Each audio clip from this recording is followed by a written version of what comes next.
श्री चाणक्य पंडित ने एक बहुत ही अच्छी चीज कही है एक श्लोक में। नष्टम द्रव्यम लभ्यते कष्ट साध्यम, नष्टा विद्या लभ्यते अभ्यास युक्ता, नष्टारोग्यम सुपचारे सुसाध्यम, नष्टा वेलाय गता स गत्वा। अर्थात यदि किसी का धन का क्षय हो जाता है तो वो उसे पुनः प्राप्त कर सकता है परिश्रम करके। किसी की विद्या का अगर क्षय हो जाता है या हम बोले कि वो भूल जाता है अपने विद्या को, तो अभ्यास करने से पुनः पूर्णतः से वो उसे प्राप्त कर सकता है। किसी का स्वास्थ्य का अगर क्षय हो जाता है या खराब हो जाता है उसका स्वास्थ्य, तो चिकित्सा के द्वारा वो पुनः उसको प्राप्त कर सकता है। परंतु चाणक्य पंडित कहते हैं कि अगर समय का क्षय हो जाता है तो गया समय फिर वापस लौट के नहीं आता। एक तरह से देखा जाए तो समय हमारी सबसे महत्वपूर्ण उपलब्धि है और हम सभी दरअसल इसी महत्वपूर्ण उपलब्धि का सबसे ज्यादा दुरुपयोग करते हैं। आज हम चर्चा करेंगे समय के बारे में। ओम अज्ञानतिमिरन्धस्य ज्ञानांजनाशलाकया चक्षुरुन्मीलितं येन तस्मै श्री गुरुवे नमः। नमो विष्णुपादाय कृष्ण पृष्ठाय भूतले श्रीमते भक्तिवेदांत स्वामिनिति नामिने। नमस्ते सारस्वती देवे गौरवाणी प्रचारिणे निर्विशेष शून्यवादी पाश्चात्य देशतारिणे। वाञ्छाकल्पतरुभ्यश्च कृपा सिन्धुभ्य एव च पतितानां पावनेभ्यो वैष्णवेभ्यो नमो नमः। जय श्री कृष्ण चैतन्य प्रभु नित्यानंद श्री अद्वैत गदाधार श्रीवासादि गौर भक्तवृंद। हरे कृष्णा कृष्णा कृष्णा हरे हरे, हरे राम राम राम हरे हरे। समय परिवर्तनशील है। जो भी कुछ हमारे आंखों के सामने परिवर्तित हो रहा है वो दरअसल समय के प्रभाव से ही हो रहा है। जैसे कि हम सभी जितने भी जीव हैं, मनुष्य हैं, जन्म लेते हैं, फिर क्या होता है, हमारी वृद्धि होती है, एक ठहराव आता है, कुछ बाई प्रोडक्ट्स हम लोग उत्पादन करते हैं, उसके बाद हमारा शरीर धीरे धीरे जीर्ण होता है, वृद्धावस्था तक पहुंचते हैं और अंततः मृत्यु। और ये जो परिवर्तन का चक्र है, हम लोग ऐसा बोल सकते हैं कि 100 साल या 80 साल तक हम जीते हैं। ये हमारे आयु है। मनुष्य की आयु जब इतनी है, समय के हिसाब से हम लोग समय देखते हैं सूरज के उगने से एवं सूरज के अस्त होने तक, एवं पुनः फिर सूरज के उगने से फिर से समय का इस तरह से चक्र चलता रहता है। ठीक उसी प्रकार अगर हमारी आयु इस तरह से है तो कितने ही कीट पतंग हैं जो रात्रि के समय जन्म लेते हैं एवं सुबह होते वो मर जाते हैं। कितने ऐसे माइक्रोब्स या माइक्रो ऑर्गेनिजम्स हैं जो कुछ ही सेकंड या मिली सेकंड के लिए ये जो 6 चीजें हैं परिवर्तन, जो ये 6 परिवर्तन होते हैं, जन्म, वृद्धि, ठहराव, बाई प्रोडक्ट्स का होना, फिर जीन होना एवं अंततः मृत्यु, ये जो 6 चक्र हैं, ये परिवर्तन का जो चक्र है वो कुछ ही मिली सेकेंड में खत्म कर देते हैं। वहां अगर हम लोग देखें, ब्रह्मा एवं विशिष्ट देवी देवता जो हैं, जो स्वर्ग लोक में निवास करते हैं, उनका ये काल चक्र, ये आयु का जो चक्र है, जहाँ पे जन्म, वृद्धि, ठहराव, बाई प्रोडक्ट्स का होना और जीन होना एवं मृत्यु, ये जो परिवर्तन है ये बहुत ज्यादा कई सालों के बाद होता है।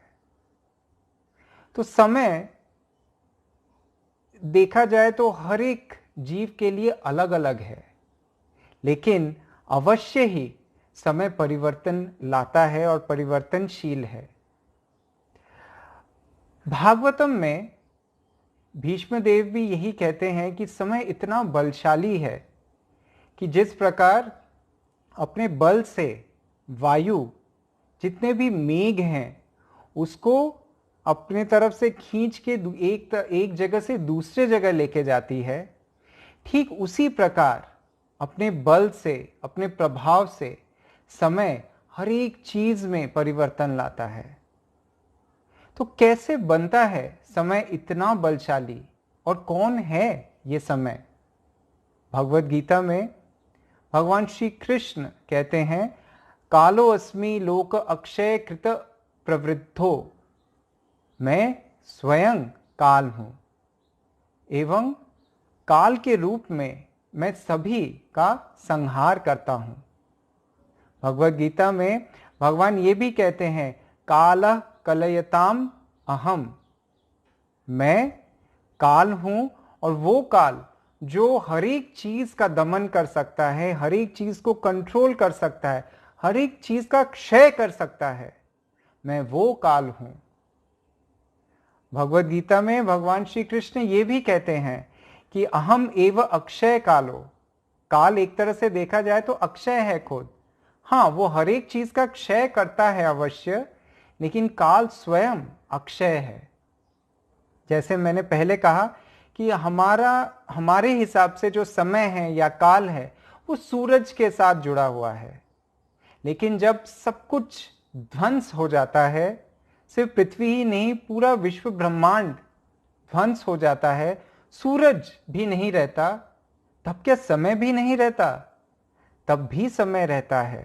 वो समय हमारे जो कैलकुलेशन है, हमारा जो कैलकुलेशन है सूरज के हिसाब से, उससे काफी परे है, क्योंकि उसी काल के चक्र में पुनः फिर से एक नई सृष्टि का उत्पादन होता है।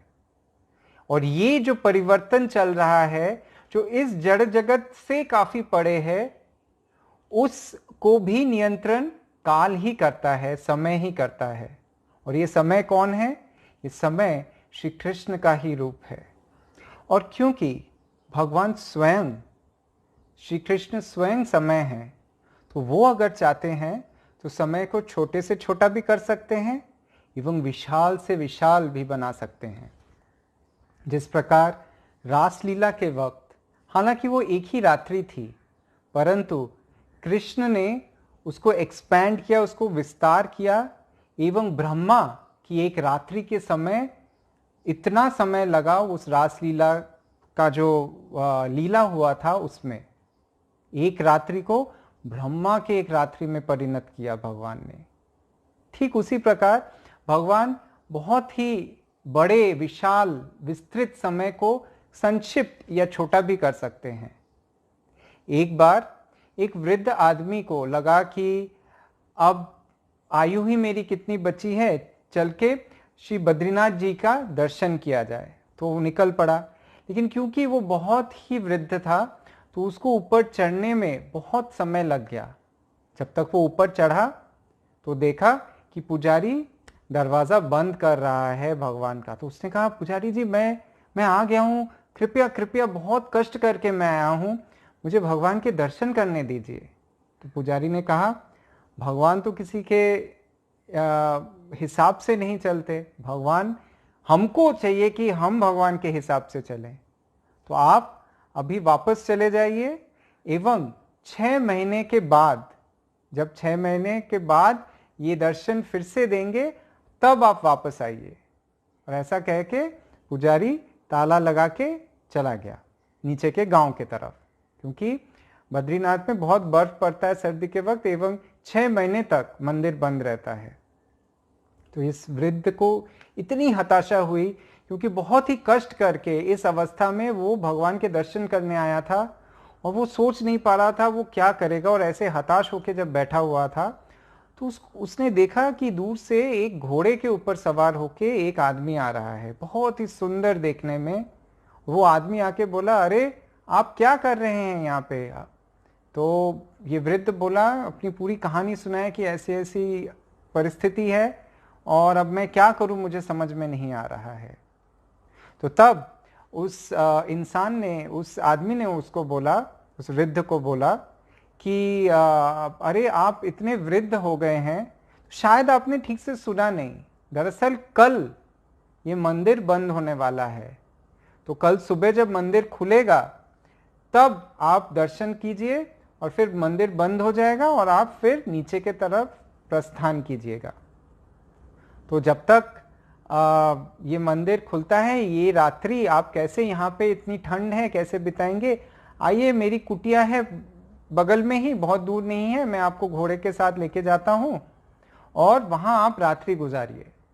तो वहाँ गए, तो वहाँ वो आदमी क्या किया, एक शतरंज का बिसात बिछाया एवं पूरी रात्रि दोनों ऐसे ही कहानियाँ बोलते रहे एक दूसरे के साथ। एवं ये जो शतरंज का खेल है, ये शतरंज का खेल वो वृद्ध इंसान इस आदमी के साथ खेला। और सुबह जब हुआ तो आदमी बोला कि चलो बाबा, आप चलो, अब भगवान के दर्शन कर लीजिए, क्योंकि आज ही फिर से ये बंद हो जाएगा नहीं तो चलिए आप चल के भगवान का दर्शन कर लीजिए आज। तो वृद्ध इंसान गया मंदिर के वहाँ पे, और वहाँ पे जाके उसने क्या देखा, उसने देखा कि पुजारी ताला खोल रहा है दरवाजे का। तो वृद्ध इंसान बहुत खुश हुआ कि चलो, मैंने शायद सही में गलत सुना होगा, क्योंकि पुजारी तो देखो अगले दिन सुबह, आज सुबह ही आके फिर से खोल दिया दरवाज़ा। तो जब पुजारी के पास गया तो पुजारी बहुत अचंभित हो गया देख के, कि बोले कि अरे आप यहाँ हैं, चलिए बहुत अच्छा है, भगवान 6 महीने के पश्चात आज दर्शन देने वाले हैं और आप सर्वप्रथम जाके भगवान के सुंदर मनोरम दर्शन का उपभोग कर सकते हैं। तो तब उसको समझ में आया कि दरअसल भगवान स्वयं उस आदमी के रूप में घोड़े में सवार होके इसके पास आया था, एवं ये भगवान की ही अहेतु की कृपा है, जिसके वजह से ये 6 महीने का विशाल बहुत ही डिफिकल्ट जो समय था, वो बहुत ही संक्षिप्त एक रात्रि में परिणत हो गया था। एवं वो खुशी खुशी भगवान का नाम लेते हुए बद्रीनाथ जी का दर्शन किया, क्योंकि ये स्वयं कृष्ण हैं, कृष्ण की ही शक्ति है ये समय। तो हमें ये जानकर ये अवश्य चाहिए कि हम काल का दुरुपयोग ना करें, जितना हो सके हम सदुपयोग करें समय का। कई बार हम लोग बहुत कुछ करते हैं समय को अपने हिसाब से, समय के हिसाब से अपनी सारी कार्य को चलाने के लिए, जिसको हम लोग बोलते हैं टाइम मैनेजमेंट। पर साथ साथ हम क्या बोलते हैं कि हमको कुछ टाइम पास भी करना है। ये जो टाइम पास है, ये टाइम पास ही हमारे लिए काल बन के आ सकता है।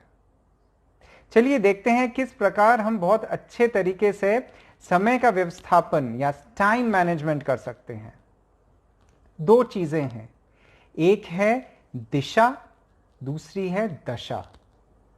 दिशा जो है वो है प्रायोरिटाइज करना चीजों को, या ऐसे बोल सकते हैं कि कौन सा कार्य हमको पहले करना है, कौन सा बाद में करना है।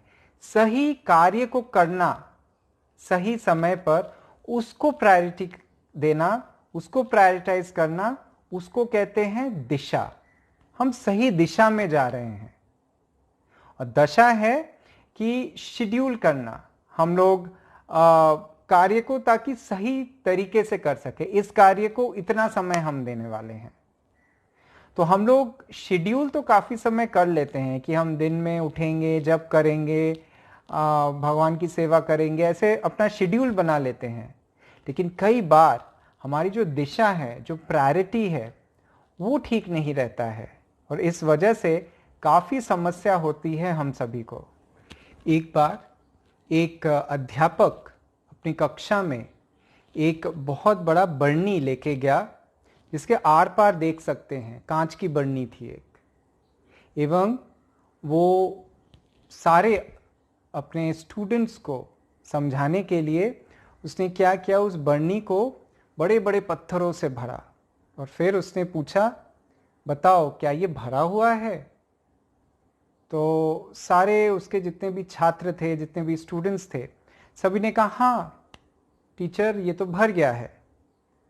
तो फिर उसने कुछ अपने बैग से छोटे छोटे, एकदम छोटे छोटे पत्थर निकाले, एवं फिर से उस बरनी में डालना चालू किया। तो सभी देखे कि उसमें जितने भी खाली जगह थी, जो बड़े बड़े पत्थर थे उनके बीच में जितनी खाली जगह थी, वो जगह भर गया छोटे छोटे पत्थरों से।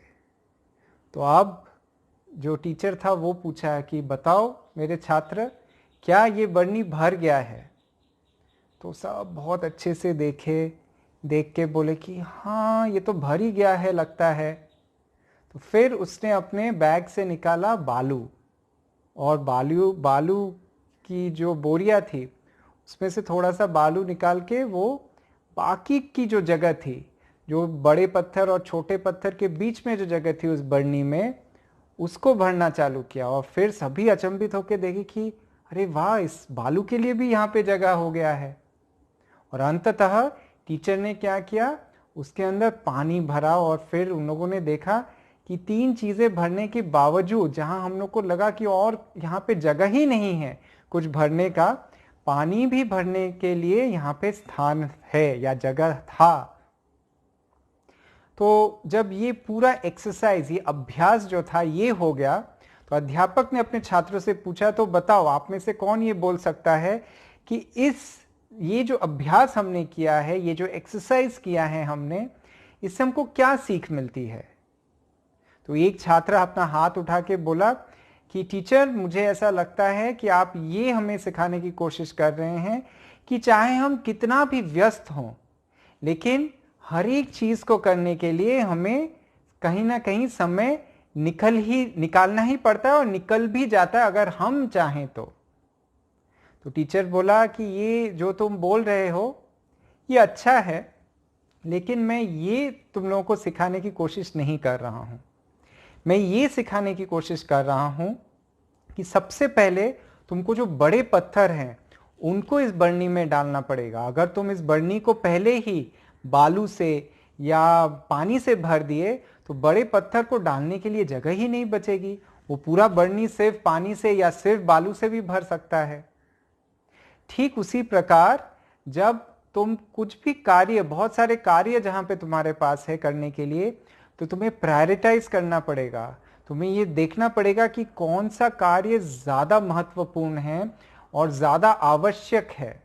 जिसे हम बोल सकते हैं कि कौन सी चीज है जो ज्यादा इंपॉर्टेंट है और कौन सी चीज है जो ज्यादा अर्जेंट है। 2 चीजें रहती हैं जब हम कुछ भी चीज या कुछ भी कार्य करते हैं। तो एक हो सकता है कि बहुत ही आवश्यक हो, बहुत इंपॉर्टेंट हो सकता है वो, और ऐसा भी हो सकता है कि बहुत ही अर्जेंट हो, वो अभी करना बहुत जरूरी है, वरना अगर समय के बाद हम लोग इसको करेंगे तो इसका कोई फायदा नहीं होगा। तो ये जो 2 चीजें हैं, इंपॉर्टेंट एंड अर्जेंट, तो ये इंपॉर्टेंट एंड अर्जेंट को अगर हम लोग एक साथ जोड़ें तो 4 किस्म में हम विभाजित कर सकते हैं अपने कार्यों को। एक हो सकता है वेरी इंपॉर्टेंट, वेरी अर्जेंट। एक हो सकता है इंपॉर्टेंट बट नॉट अर्जेंट। एक हो सकता है नॉट इंपॉर्टेंट बट अर्जेंट। और एक हो सकता है कि not important and not urgent.